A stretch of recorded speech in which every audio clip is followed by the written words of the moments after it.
Oh, hi there. I don't know how you're spending your Corona-tine, but I was just out here at the water hole watching some wildlife this morning. But I suppose you're here to learn some R. Well, since everybody else is huddled around the Zoom, I thought we'd do something a little different. So let's see if this isn't a better format for you to try and learn some new skills in R. So let's get started here by making sure that we have the packages that we need. We want to install these two packages, car and LME4, but I recommend not loading them. They have some functions in them that are going to conflict with some of your tidyverse functions. So we're just going to call them specifically with those double colon. And then we always have our tidyverse, of course, so we'll make sure we have that loaded. And now we're going to return to those Cleveland crime data that we used last time. Yep, that's right. We really love our Cleveland data. And these are count data, remember? And they're different than the continuous data that we've used in most of our other examples. Remember, these are a new type of data. Before we had the continuous data that we follow a normal distribution. Here we have these count data, and they're going to be in categories, discrete data that follow a binomial distribution. Before we get started, we want to make sure that we convert the 0 and 1 for whether there's a game day or not to a text string that's a little more easy for us to follow and graph later. So let's just change that to no or yes right now. And then we can go and actually visualize this and make our plot using ggplot, and we'll use GLMBAR. Remember, we don't need to assign a y-axis when we're using stat count. That just means that GLMBAR is automatically going to count up the number of instances in each of the categories that we have defined as x, and that will automatically go into the y-axis. There's that familiar plot that we had from the whiteboard where we see the two bars, the binomial data for game day, whether it was or it wasn't, and the count of charges that the Cleveland police gave out that day. We want to actually do that count ourselves and convert those to data. So we have a Dplyr pipe here using the group by game day. We're going to summarize. Notice the handy n function here. It's just going to give us a count of each of the charges by game day. And look at that, we get a tibble out of that. You can see the number. It's exactly the same data that were in the graph. This is what the GLMBAR did for us. When we're testing binomial data like these, we use generalized linear models. It's the GLM function in R. It's set up the same with a formula interface, just like LM was, but it's essential that you define a family. And Poisson is a common one for binomial data. You might wonder why we use the Poisson distribution here instead of the binomial distribution, which, as it suggests, is just for binomial data. The difference is because these are actually raw counts. Poisson is for actual numbers, whereas a binomial is for a proportion between 0 and 1. Think about coin flips. Binomial, one or the other, heads or tails. If you flipped a coin a bunch of times, you'd use a binomial distribution to describe the probability or the frequency of getting one versus the other. We could calculate that for these, but right now they're actually just the raw counts. And so because they exceed 1, we're using the Poisson distribution. Link is an optional argument. It just defines the link function that if you were to go into the math of a GLM is a function that is applied to the response variable to the y side of the linear model to linearize the relationship that we have in this that's when it's fitting the Poisson distribution. So we fit that model just like anything else, and we can look at the results of that using some of our familiar helper functions. We can look at the summary of that. This is familiar to us. You can see the call, the GLM. This is exactly what we fit, our formula, the family, and the data. We have some information on deviance residuals. Part of this GLM modeling is part of the linearization. It's calculating deviance instead of regular t values. And we see our coefficients here, the same sort of output that we would expect if we called summary on LM with the estimated coefficients. Here we have a standardized z value instead of a t statistic, and then our p-values for each of our terms. And then we get these dispersion parameters and other information that's a result of that deviance test that because we ran on GLM. Now we're used to also calling ANOVA on a model object so that we can get an idea of the significance of the term itself, independent of this intercept that we get here when we're looking at the results of linear regression. And if we just call ANOVA as we know it,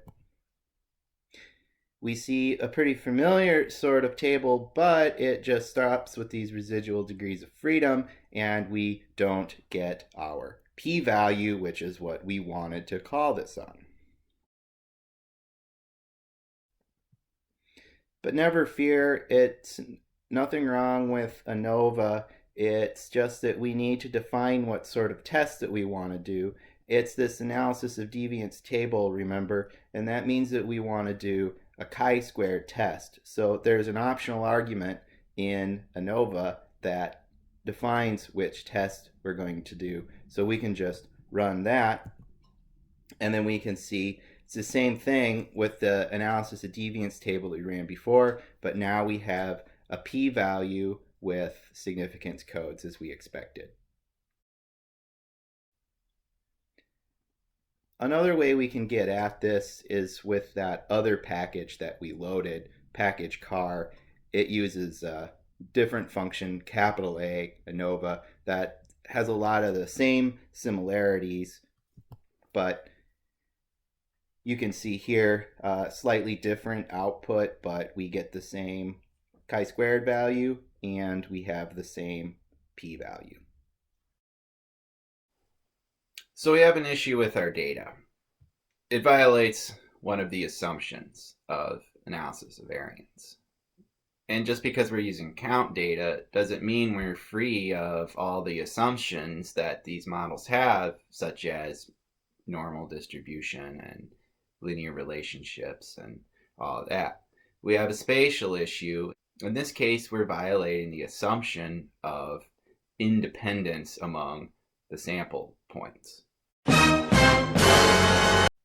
Now here we can see all the charges in the data set on the map of downtown Cleveland on Google Earth. You can see the two venues around there and the crimes within a half mile of their radius, both of those venues there, and two discrete clusters in downtown Cleveland. There's the points for each one of those, mostly where the addresses of the crimes were found, and there they are in space. You can see the two clusters. Now, a normal statistical analysis would just pool the variance and assume that they're all in the same study. So n equals everything that was observed. They're all assumed to be independent, so the degrees of freedom of all of those -1. But remember, that's not how things are. We have those two clusters, remember? So we can't have variance being pooled among the clusters. So we use what I call the Vegas variance principle, which states that variance that happens in a venue, remember here our two units are two different venues. It could be anything, of course, not just a venue. But variance that happens in a venue stays in that venue. You can't pool across the two. We call that in our models the random effects. This is how we account for this non-independence. There's potential variation among these two clusters, what happened between the two venues. We didn't have any control over that. We couldn't put it in our study. However, we know where it happened, so we can describe it. We have this categorical term for each of the venues. It's not in our hypothesis, but We know that it's a potential source of variation, so we can account for it in our statistical models. Just because these data violate the assumption of independence doesn't mean that the mixed effect model is a remedial step or that the data are in any way deficient. What we essentially have here is a block design, similar to the way any randomized block design would be applied in a field plot. It's just that here we didn't randomly assign who was going to which field or the basketball game or anything like that. All that we have here is an instance when we know that there's a source of variability that we need to account for, and it isn't part of our hypothesis, and so therefore it's random variation. Fixed effects are the variables that you set out to test. You have a hypothesis about their relationship. Random effects are simply where you model structures of variance that are attributable to other variables that you didn't have a control over but are able to quantify or at least categorize and don't expect to have a main effect. So let's actually look and see what that non-independence looks like. It's pretty easy to see it with ggplot. We can just put an aesthetic in there. In this case, it's the venue. Fill, color, or facets are some of the best ways to check out the different categorical levels. And you can see here we put the bars beside each other using position and position dodge, and you can see that there are the two venues there, both with counts. So now we're going to redo the summarize function in the tidyverse Dplyr pipe here, but we're going to add venue in our group by along with game day, so we get both of those levels. I've added ungroup here, not really that necessary, but now we can see we have the counts broken out of the game day charges by the two venues. So to fit a mixed effect model, the main package that a lot of ecologists and probably most R users use is a package called LME4. Stands for Linear Mixed Effect Models. It's one of the packages that we installed right at the beginning of this session. The workhorse functions in here are, in this case, GLMER, which means a Generalized Linear Mixed Effect Regression Model. If we were just doing this with continuous data that had a normal distribution, we would use LMER. We can also use GLMER to fit continuous data. In this case, we would use the family of a gamma distribution. So you can see on the second line of this glimmer call here that we have the same family and link arguments that we had in the GLM. And looking right above that, we see that the construction is basically the same as well. We have charges as our response variable, formula notation for game day, but in this case, we've added this argument in the parentheses, which is our random effect. And here, this is where we model venue as our random effect. To understand what's going on here, let's go back to our basic line. Y equals mx plus b, or as we write it more statistically, y is beta x, and then the intercept terms is beta sub 0. We have some error. So that's what it looks like, our red line there. We have the beta 0 where we cross the y-axis, and then beta 1 is the change in y over change in x. That's our slope. So if we have some data around that, there's our line. You can see that connect each observation to the line adds up to the mean square error. When this tight group, mean square error is low, which gives us a pretty good R squared value, so the explanatory the value is high. But when there's a bifurcation in the groups, you can see those in there, and we fit that single model again. Now all our observations are pretty far away from the line, and then we have in this case, a high mean square error, which means our R squared value is pretty poor. We're not describing very much variation in this relationship. But what if we fit a line to each group? Suddenly the mean square error goes down, and then our R squared value goes back up. So that's a more complicated line. We have to add another term, and it gets another of its own beta regression. Just like x1, though, this is a predictor variable. It's affecting y in a predictable relationship. Thus, we need to have a hypothesis if we want to model it. We'd say that maybe the intercept of one is higher than the other.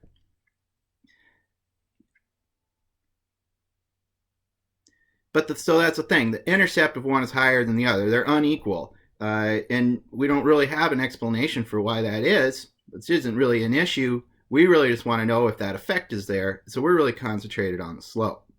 So we use a mixed effect model. Different intercepts, doesn't really matter. This is called random variation. We can describe it, we can't control it, so we model that as a random effect. So in this case, y is dependent on fixed effects and random effects, and there's what the matrix notation would look like. So let's go back to our syntax just to do ordinary least squares regression. We're really just doing a fixed effect model, y by x. And then the mixed effect model is the fixed effects and the random effects. Syntax for that in Elmer in the LME4 is we have two terms in that random effect to vary either parts of the line. So to go back to our data with the generalized linear models, we have fixed effects or just game day. But in ours in Cleveland, it's not just game day. We have the venues, the two different venues. So we put that in that second part as B in the random effects term because we want the intercept to vary by venue, but because we're interested in testing for a general effect, we just put a 1 in there and hold the slope constant. So now we just run this to fit the model. And you can see that it ran, but it also returned us a bit of a warning for having singular fit. And I've ran this, question mark is singular, and I've read about this, and my understanding of it is here with the boundary issue is that the venue term in this model is not adding very much description to the underlying processes of the data. So the variation due to venue is very, very small. And if you return to the ggplot just to the right, you can see that that makes a fair amount of sense. On game day, on days where there wasn't a game, we had the same amount of charges across the two venues. There's no source of variation there. And then on days where there was a game, we can see that the variability goes from 70 to 85. So there were 15 more charges at the one venue versus the other, but in the whole scheme of things, that's probably not very statistically meaningful, and that's what the issue is here. The model fits, and it was fine. It's just that this warning is telling us that there's just not a whole lot of variation that's attributable to venue. So let's look inside that model. We'll run this summary call. And it's very similar to before in that we see what we fit and we get our formula and the data. And again, of course, we see the family, but there's a lot more information in the results from objects that are fit by the functions in LME4. We get AIC and BIC. These are akin to goodness of fit sort of statistics. We talk about information criteria elsewhere. We get our residuals, and you can see that they're very symmetrical, which makes sense with these data. And we see a term, we see summaries for both our random effects and our fixed effects. And as we were discussing before, the random effects, the amount of variance is attributable to venue is very low. It goes right to 0. What we're interested in here, of course, is the fixed effects, and we can see that the categorical game day term has a highly significant p-value, or a p-value that is very, very low, and we see a correlation matrix that's between these two, and these are things that you'll always get out of the mixed effect regression models. Now we have other ways that we can look at the results of these tests as well, just as we have with GLM or any other statistical analysis. Here we try this just ANOVA, and remember we want to put the test as chi-squared in there so we can get that test of deviance, which is appropriate for these GLMs. But if we run that, it goes back to the same thing we had before. And even worse, actually, because not only do we not have a p-value here, we see it's done a regular ANOVA table, and it's given us an F statistic, which isn't what we expected. We expected to see an analysis of deviance table with a chi-squared statistic. We can go back to our capital A ANOVA function from the car package, and you'll see it gives us what we expected to see. We have our chi-squared and our p-value. If we really want to use ANOVA to do a comparison, what we want to do is fit a null model which we can compare against. And you can see us doing that right here, this glimmer 0, where we have charges against the intercept only. This null model is called an intercept only model. There's no fixed effect. There's just the intercept and our random effect. Same family, same link function. So this is essentially the same model, except we've taken out that fixed effect. So now we can go and we can just fit that. Again, we have the same issue with the boundary, but again, that's fine. So now we have that null model, and then we have the model that we fit, and we'll just run an ANOVA on those, and there's our comparison. So we have a very similar chi-squared value. It's not exactly the same, and we have a highly p-value that's very far out on the tail of that distribution. You can see here the models that are being compared. So the AIC value, of course, is a measure of, it's an information criterion, and we assume that models better represent patterns of variation in the response variable, the lower that AIC value. So you can see that we had a 49 under our null model with just the charges as a response variable alone. When we add the game day term, we've reduced the AIC value. The outstanding question, of course, is whether adding that term is statistically meaningful, or whether these two models are statistically significantly different.